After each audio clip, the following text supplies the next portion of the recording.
Sahabat daring membuat video pembelajaran menggunakan HP, Gumun bekerja sama dengan Universitas Kristen Maranatha Bandung dan STKIP PGRI Trenggalek. Assalamualaikum warahmatullahi wabarakatuh. Selamat pagi, salam sejahtera untuk kita semua. Apa kabar kalian anak-anak pada pagi hari ini? Baik. Pada pembelajaran kita pada pagi hari ini, kita akan membahas tentang materi sistem respirasi pada manusia. Adapun tujuan pembelajaran kita pada hari ini, 1. Menjelaskan pengertian bernapas dan respirasi. Yang mendeskripsikan organ pernapasan atau respirasi pada manusia. Baik, kita lanjutkan. Respirasi adalah proses pertukaran gas yang terjadi dalam tubuh manusia atau makhluk hidup. Sedangkan bernapas merupakan proses menghirup atau sering disebut dengan inspirasi dan menghembus udara atau ekspirasi yang melibatkan pertukaran udara antara atmosfer atau udara bebas dengan alveolus paru-paru. Sistem pernapasan manusia tersusun atas hidung, paring atau tenggorokan, laring atau ruang suara, trakea atau sering juga disebut dengan batang tenggorokan, bronkus atau cabang, dan paru-paru.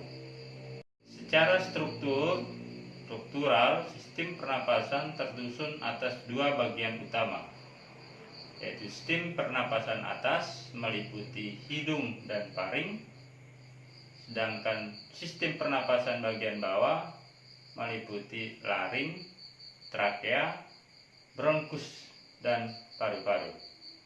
Secara fungsional, sistem pernapasan tersusun atas dua bagian utama.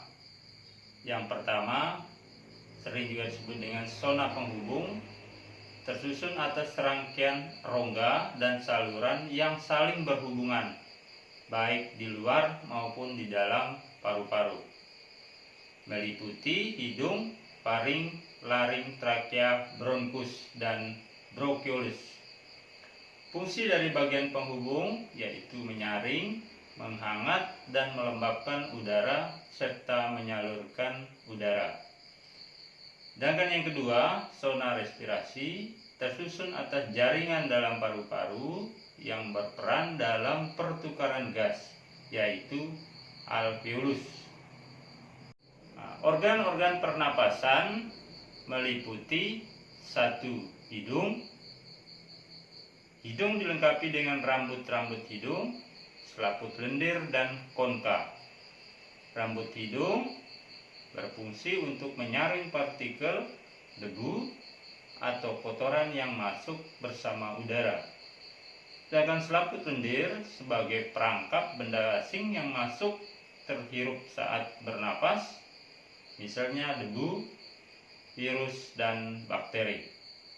Organ yang kedua yaitu paring.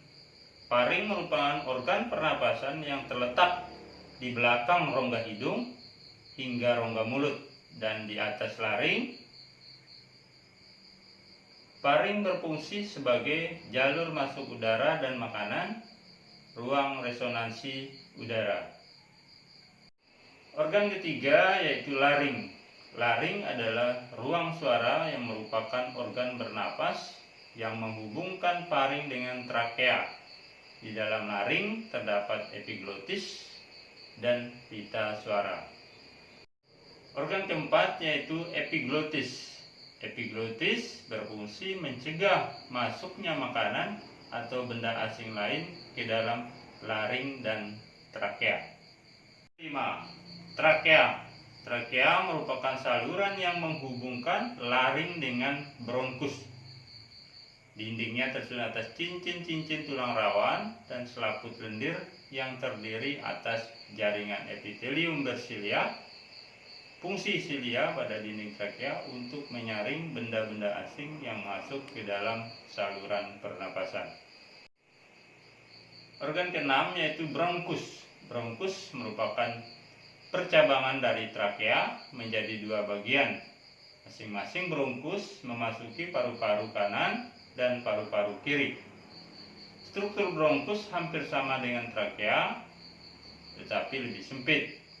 Bentuk tulang rawan bronkus tidak teratur, tetapi berselang-seling dengan otot polos.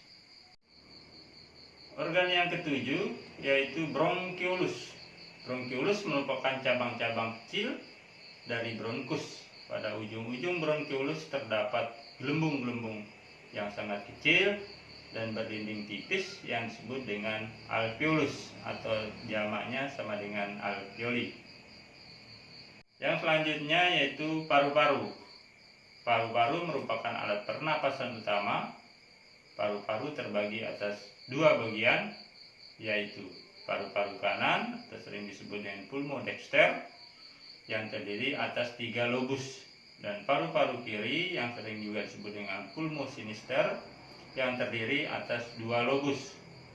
Paru-paru dibungkus oleh selaput rangkap 2 yang disebut dengan pleura.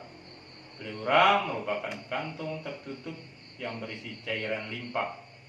Pleura berfungsi melindungi paru-paru dari gesekan saat mengembang dan mengempes. Organ yang terakhir yaitu alveolus. Di dalam paru-paru terdapat jaringan yang berperan dalam pertukaran gas, oksigen, dan karbon dioksida, yaitu alveolus. Sekian dan terima kasih. Wassalamualaikum warahmatullahi wabarakatuh.